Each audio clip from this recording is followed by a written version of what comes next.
Mesdames et messieurs, amantes et amants de la littérature, bonjour encore une fois, Éric Charlebois. Aujourd'hui, je m'entretiens avec Tina Charlebois, mon homonyme. Comment ça va, Tina? Ça va bien, toi? Ça va très bien, merci. Bienvenue à Les Paroles Restent. Donc, cette émission qui permet aux écrits des auteurs de s'envoler. Donc, pour faire changement. Tina, il faut le dire d'emblée, tu as 3 titres officiellement en poésie. Les 3 ont été couronnés. Hein? Il faut le dire. Tatouage et Testament a été finaliste au prix Trillium, c'est pas rien. Poil lisse, de son côté, a remporté le prix Le Droit et le prix Trillium, n'est-ce pas? Et Miroir sans teint a remporté le prix Le Droit. Donc, ça commence bien en bébite, là. Ça commence bien. Tina, tu es originaire de l'Est ontarien, tu es originaire de la région de Cornwall. Tu as habité toutefois l'Ouest canadien. L'Ouest canadien qui t'a profondément marqué à sa façon. Tu auras la chance de nous en parler, je l'espère. Il faut d'emblée souligner que tu as récemment, donc cette année, fait paraître avec ton père un livre à 4 mains, Conjugaison des leurs. Comment ça a été, produire un livre avec son père? Vraiment bien. C'était assez intéressant. C'était plus un collègue poète que comme son père en premier. Je veux dire, oui, il y a l'idée avec le père, et puis on en parle, père et fille, mais quand on se mettait les deux dans notre façon d'écrire, les deux, on était un peu dans notre propre monde de poète. Et puis, c'était vraiment intéressant, puis c'était vraiment le fun de voir cet autre côté-là de mon père. Mon père qui peut me comprendre comme je suis, mais mon père, je veux dire, c'est le farceur, puis tout ça. Donc, de voir cet autre côté-là de mon père, ça, c'était vraiment cool. Conjugaison des leurs, donc André Charlebois et Tina Charlebois. Écoute, Tina, tu as un style décapant, térébrant. Tu as un style aussi assez éclectique, à savoir qu'à même un recueil, tu n'hésites pas à te promener entre les thèmes, donc la sensualité, aussi l'aspect charnel de l'amour, de la relation à l'autre, la question de l'identité aussi, qui continue de te marquer très, très profondément. Qu'est-ce qui se trame à l'heure actuelle? Est-ce qu'on travaille encore à un ou à des manuscrits? Oui, je travaille toujours, je dois toujours continuer à écrire.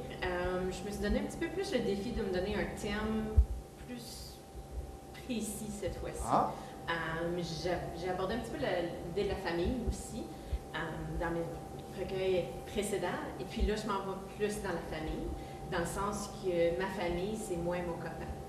Et moi, on a choisi de ne pas avoir d'enfants. Et comme une femme qui est à veille d'avoir 40 ans, c'est des choses où quand tu te rends compte que tu ne veux pas d'enfants, mais les gens sont vraiment offusqués par ça. Donc, c'est un peu cette pensée-là dans laquelle je me lance. Donc, il y a toute cette idée-là de choisir, de ne pas être maternelle, qui est vraiment encore très différent. Encore aujourd'hui, en 2017, c'est encore, je veux dire, ça frappe. Et il y a ce côté-là, et puis il y a aussi le côté de la santé mentale.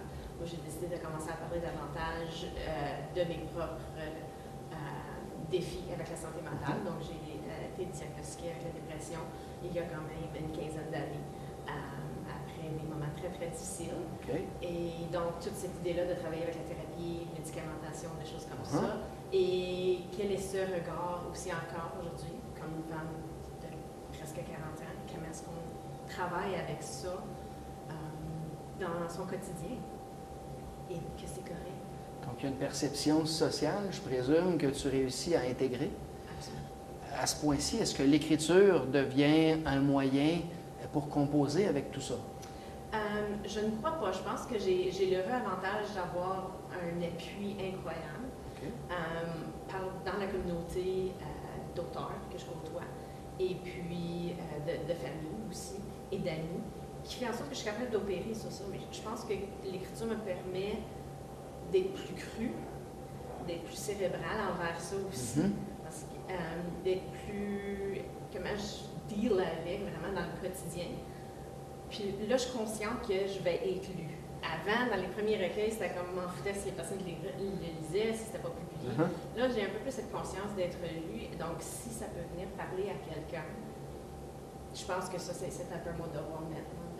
Si ça peut aider quelqu'un en quelque part, ça vaut la peine. Là, est-ce que tu peux nous permettre, pour l'instant, d'être entendu au moins? Est-ce que tu veux nous donner un accès, là, cru ou non, à ton univers, s'il vous plaît? Donc, j'avais commencé à parler un petit peu de cet aspect-là dans mon dernier recueil, Miroir sans teint. Je suis franco-ontarienne, mais loin d'être reine. Ni Noël, ni roi n'appellent de moi. Ce n'est plus l'idée du féminisme, de l'indifférence de l'homme, mais plutôt l'indifférence d'une société amatérielle. Tout commence par la langue maternelle, après tout. Alors reine, devient la source naturelle de vie du français. La maternité est minoritairement innée. Le concept de conception obligatoire m'étouffe. Un vire-langue maternelle, comme une reine. Donnez-moi mon trône. J'ai un peuple à oublier. Tina, je me permets un écart, une transgression de mes propres règles, quoi. Avant de passer au deuxième segment, si tu permets. Comment te sens-tu après 3 recueils, après une participation très active à d'autres collectifs aussi, donc notamment à De l'enfermement à l'envol, donc par le biais duquel tu es allé en milieu carcéral. Comment te sens-tu si encore on t'affuble de tenante de la relève? Oui. Je pense, moi, relève, pour moi, c'est jeunesse. Donc, je trouve ça vraiment plaisant. Surtout là que je suis beaucoup moins jeune que je l'étais quand j'ai commencé.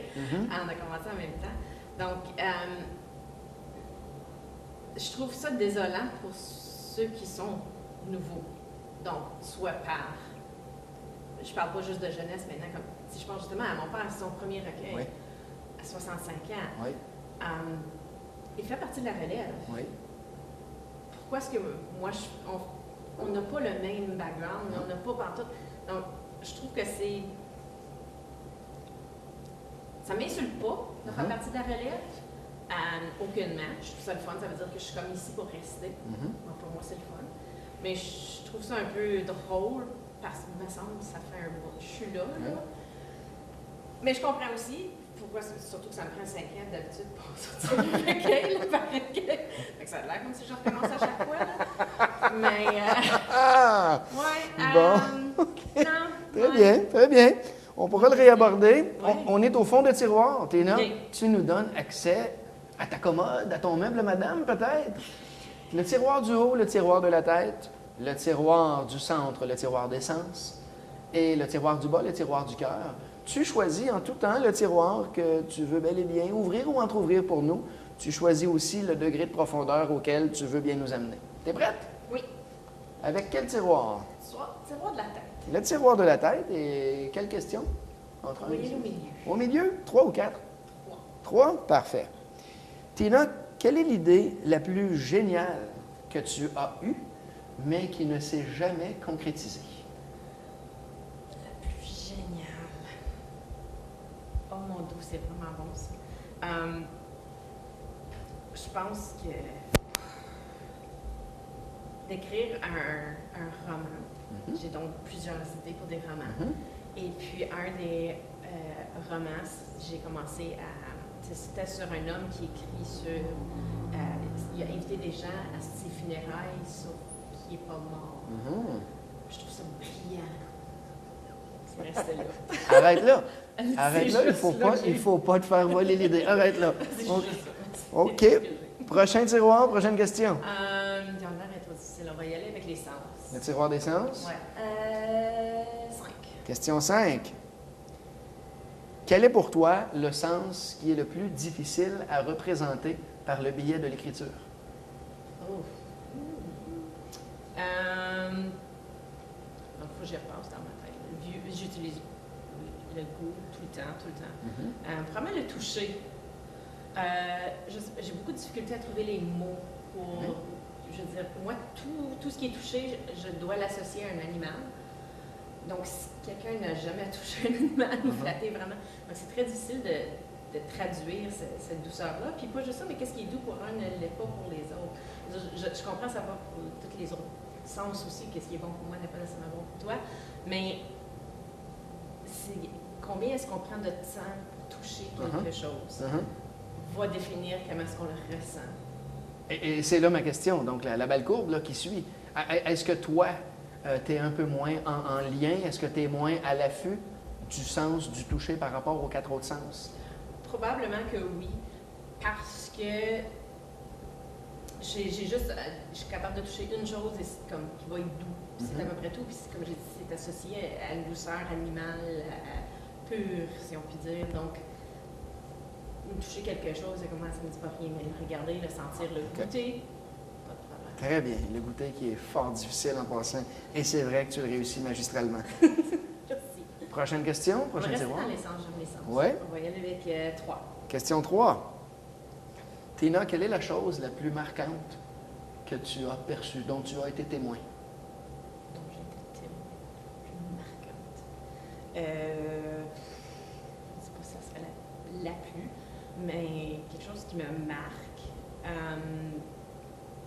J'adore voir, c'est tata, surtout que je viens de parler de la maternité, qui n'est pas dans moi pantoute, mais de voir un père avec son enfant, je trouve ça tellement beau de voir un père qui tient la main de son enfant, ou j'ai un ami qui a adopté 2 garçons. Ils avaient 8 ans à peu près quand ils les ont adoptés, donc ça là, puis de voir, ils ont maintenant 14 ans, puis de voir la complicité entre lui et ces gars-là, surtout là qui sont rendus plus grands que lui, c'est vraiment, à chaque fois, ça me fait sourire. De voir un parent qui sourit, surtout un père, je ne sais pas, c'est biaisé, c'est vraiment stéréotypé de ma part, mais je peux pas. Ça me fait sourire tout le temps. Mais je pense qu'à la rigueur, tout est stéréotypé de toute façon, mais depuis ton enfance, toi, est-ce que tu as été quelque peu exposé à ça? C'est-à-dire les hommes qui chérissaient l'enfant, les hommes qui tenaient l'enfant par la main? Je jouais beaucoup. Nous autres, on jouait à 4 enfants, Oui. jeunesse, quand j'étais jeune, puis on jouait beaucoup avec mon père. C'était toujours, on jouait tout ça. Mais dans les années 70, 80, encore, il n'y avait pas beaucoup d'affection, n'est-ce pas? Donc, je ne voyais pas vraiment ça, mais je trouve ça vraiment, vraiment beau à cette heure. Très bien. Ouais. Très bien, c'est vrai. Prochain tiroir? Il est dans le cœur. Tiroir du cœur, OK. À quel degré? 2. Question 2. Tina, s'il y a un événement que tu peux évoquer pour nous qui t'a terrifié, quel serait-il? Terrifié. Oh mon Dieu. Physiquement, moi, c'est n'importe quand j'ai fait des manèges. OK. Pas capable. OK. Peur totale. Si je peux pas dire que ça me terrifie, mais quelque chose qui me fait peur, c'est de retourner aux études. D'être entouré de gens qui sont très éduqués comparativement à moi ou quelque chose comme ça, parce que je suis à la maîtrise en septembre. Puis, OK, tu es à la maîtrise là. Donc... Là. Ah! Oui. Donc ça, c'est vraiment épeurant. C'est différent. Félicitations. Merci. Oui. Ça. Et puis, oui, je pense que c'est de commencer un nouveau travail aussi quand j'ai commencé à enseigner. Ça, c'était vraiment peur. Une chose qui ne m'a jamais terrifiée, par contre, c'était n'importe quoi par rapport à la lecture de poésie, des choses comme ça. J'ai jamais eu peur de ça. Très bien. On a le temps pour une petite dernière. OK. Vas-y avec... reste dans le cœur, Oui. d'abord. 4. La question 4. Quelle est la cause humaine ou sociale qui te tient le plus à cœur? Je pense que c'est surtout... j'en ai quelques-uns, si je peux dire, entre autres, le traitement des animaux. J'ai quelque chose pour ça. Et puis, la compréhension des maladies mentales aussi, que je trouve qu'on fait des progrès énormes. Et ça me fait tellement plaisir de voir ça. C'est super. Mais je pense qu'on a encore du chemin à faire. Pas tellement pour nous, je pense, mais je pense à la génération de mes parents, nous autres, ont besoin d'aide. Puis ça serait le fun qu'on puisse continuer à les aider. Bien, écoute, toi et moi, on a encore pas mal de chemin à faire. Il reste une moitié d'émission. C'est la pause, mais on revient tout de suite. OK.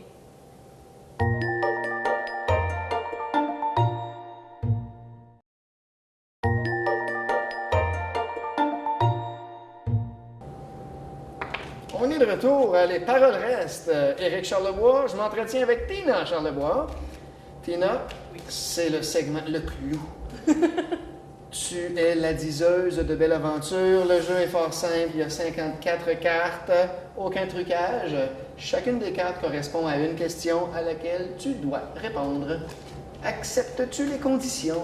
Oui. Oh, que c'est gentil. On aurait pu s'entretenir pour encore les minutes qui restent, mais bon. Je les étale et tu tires ça au hasard. Il n'y a rien de plus hasard. Oui, le 2 de carreau.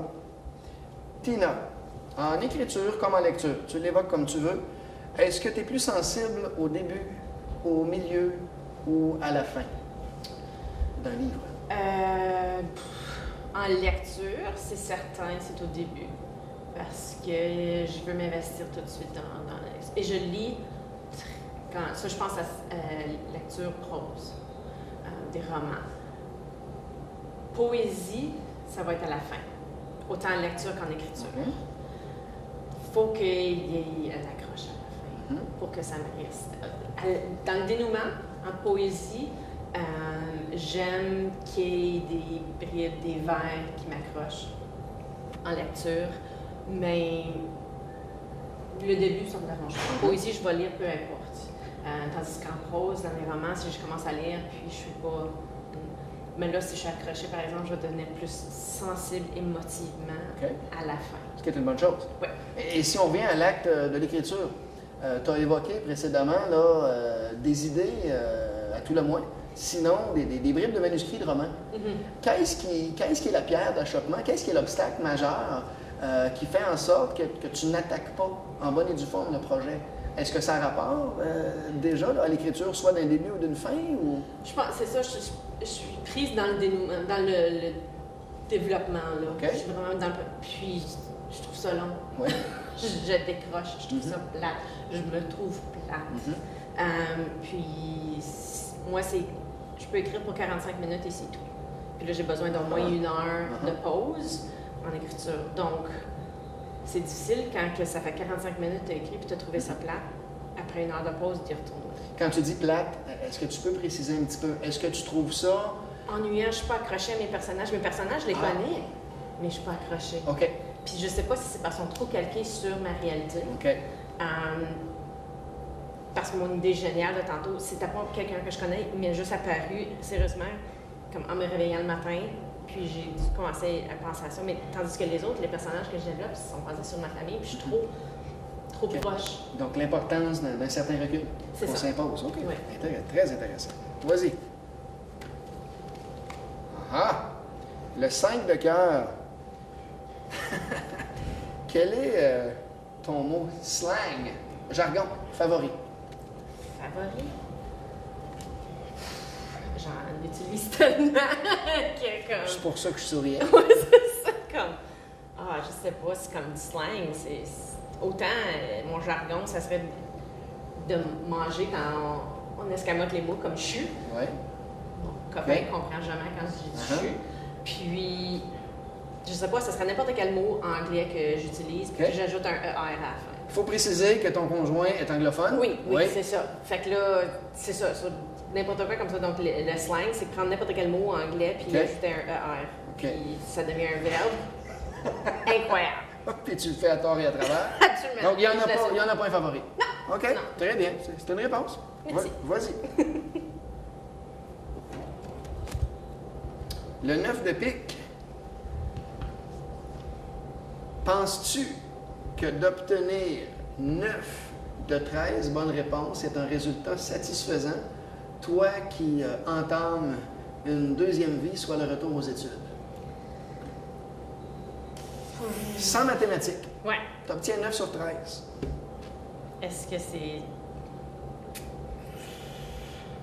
Non, c'est pas satisfaisant. Non? Non, c'est pas assez proche de... Je veux dire, surtout si c'est sur 13, ça c'est deux numéros, il faut que tu aies au moins comme 2 numéros, il faut que ça soit plus proche. Ouais. Très bonne réponse. Donc un nombre à 2 chiffres. Oui. Sinon, oublie ça. On recommence. Très bien. Complètement. Très bien. Comme on va recommencer une question. L'Université d'Ottawa est à l'écoute. 3 de carreau. Tina, décrit ta vie en un seul mot. Le mot peut être un mot composé. Je peux pas s'écrire. Effine plate. Ah oui, hein? Effine plate, OK. Ça serait un regard de l'extérieur. Quelqu'un qui regarde ma vie, moi je dirais effine plate. Puis le regard intérieur, lui? Apaisant. Apaisant? Ah, donc effine plate égale apaisant? Oui. Pour la personne qui la vit, cette vie. C'est ça. Oui, je peux dire que je suis... Très bien. Très bien. Ça va superbement. peu cynique, hein, c'est correct. Le roi de carreau. Quel est le personnage d'une histoire quelconque, une nouvelle littéraire, une pièce de théâtre, un roman, qui t'a le plus marqué et pourquoi? Qui m'a le plus marqué. Je ne sais pas si. Il faut que j'aille avec le livre qui m'a marqué. Oui, vas-y. C'est Meursault dans L'étranger de Camus. Oui. C'était la première fois que j'étudiais vraiment un roman au secondaire avec un prof, un enseignant exceptionnel, Gilles Levac. D'avoir un personnage qui avait des défauts réels, un personnage banal, puis que les autres méprisaient pour des raisons qui n'avaient pas de sens, parce que pour lui, sa vie avait un sens régulier et c'était normal qu'il tire parce que le soleil était dans ses yeux. Puis comment est-ce que les autres ne le comprenaient pas? Puis j'ai fait comme, OK. Ça se peut que la logique dans ma tête soit pas la logique des autres, mais en fin de compte, en même temps que je suis correcte avec. Il y a énormément de cohérence dans tes réponses, tu sais ça, hein? Le FN plate égale apaisant d'il y a quelques minutes. C'est vrai, hein? Oui, c'est si on vrai. étudie Meursault, c'est un peu ce qu'on lui reprochait aussi, c'est d'être à vrai. ce point-là. Oui, mais il était satisfait. Pourquoi aller à Paris? Ouais. Que c'est beau, que c'est beau. Je ne vais pas tirer personne. Qu'on par a du exemple. fun. Non, je te fais confiance. Je m'en vais pas là. Ah non, il y a eu la fouille avant d'entrer en studio. Je te fais confiance, good. absolument. Ben oui. Le roi de pique. On reste dans les personnages. À quel personnage littéraire le roi de pique te fait-il penser? Le roi de pique, personnage littéraire. Personnage littéraire. Je sais pas, c'est juste immédiatement Molière. Oui. C'est pas à cause de l'habillement. Un roi de pique, ça serait le misanthrope. OK. Je sais pas. Ben, D'être autant et. Oui. Le pique? Ouais. Très bien. Ça va. Je l'avais pas beaucoup. Le valet de trèfle. OK. Décidément, là, on est dans les figures et dans le royaume. Que représente pour toi un valet de trèfle? Un valet de trèfle. Quelqu'un qui est sous-estimé. C'est juste un valet. Mais qui a assez d'importance, mais pas trop, là. Mais qui a quand même quelque chose de naturel et d'organique avec le trèfle. Mais quelque chose de sombre aussi. Donc, peut-être comme quelqu'un qui regarderait la royauté de l'extérieur, ou les bourgeois, ou qui que ce soit, là, ou les Fortune 500, etc., avec une simplicité, je ne sais pas comment dire, comme quelque chose une perception. Est-ce qu'il est envieux, le valet de trèfle? Est-ce qu'il voudrait être le roi? Je ne crois pas. Non, hein? Un valet de pique ou de carreau, oui. Ah, c'est Mais intéressant. trèfle, non. C'est Non, la pas ça. première fois que j'entends Ouais. ça, c'est intéressant. Donc, le valet de trèfle aurait peut-être obtenu un 9 sur 13, mettons, puis C'est ça. je serais satisfait. Avec ça. OK. Très bien. Vas-y. Donc, Ça part. conclusion, je ne suis pas T'es pas un valet de trèfle. ni un 2 de pique, j'espère. Le 4 de cœur. OK. Choisis un mot que tu aimes bien utiliser dans une phrase. J'aime bien utiliser dans une phrase. Lorsque j'écris, lorsque je parle. Ouais, lorsque tu écris. Ça serait dire. Le mot dire. Dire. Dire. OK. Parole. OK. Et quand tu parles? Et quand je parle, cool ou super. Cool ou super? Ouais. C'est super, ça. Tiens, vas-y. Le 8 de carreau. Oh. Ah, Si ton livre était un bijou, si l'un de tes livres était un bijou, OK. pense au dernier. Serait-il un diamant ou une perle? Diamant. Parce qu'il y a beaucoup de livres. Mais celui-ci m'est précieux pour moi, quand un bijou pour toi. Puis il est dur. Puis il n'y a rien qui va casser. Ça, il n'y a rien qui va casser la relation entre mon père. Il n'y a rien qui va casser la relation entre les deux poètes hommes, femmes, plus jeunes, plus âgés. Puis ça brille, quant à moi. Super. Le 8 de pique. Crois-tu que tu écrirais un livre qui aurait 8 personnages importants ou plus? Non. Non? Non, je peux dire catégoriquement. Non, je pourrais pas. J'ai un personnage très clair dans mes recueils. C'est un jeu.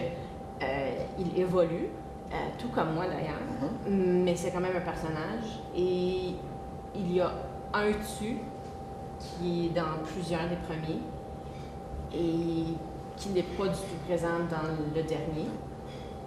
Mais il y a un tu ou deux maximum. Okay. Cette capacité d'être capable de développer tant de personnages. Autant que je connais plusieurs personnes, je serais pas de les voir comme personnages. J'ai pas cette capacité. On va laisser les cartes pour quelques secondes encore, Okay. ça m'intrigue ça. Le tu qui scande tatouages et testaments. Oui. Tu es en train de me dire que c'est pas le même tu que le tu des livres qui suivront. C'est ce que tu me dis? C'est ça. Donc si je retrouve un tu, moi, dans Poil lisse, c'est pas le même? Non. Il va être là dans quelques-uns. Mais c'est pas le Mais même. il est parti de Miroir Santin. Là, c'est intéressant. OK. Oh, on a des clés. Vas-y. Le 3 de pique.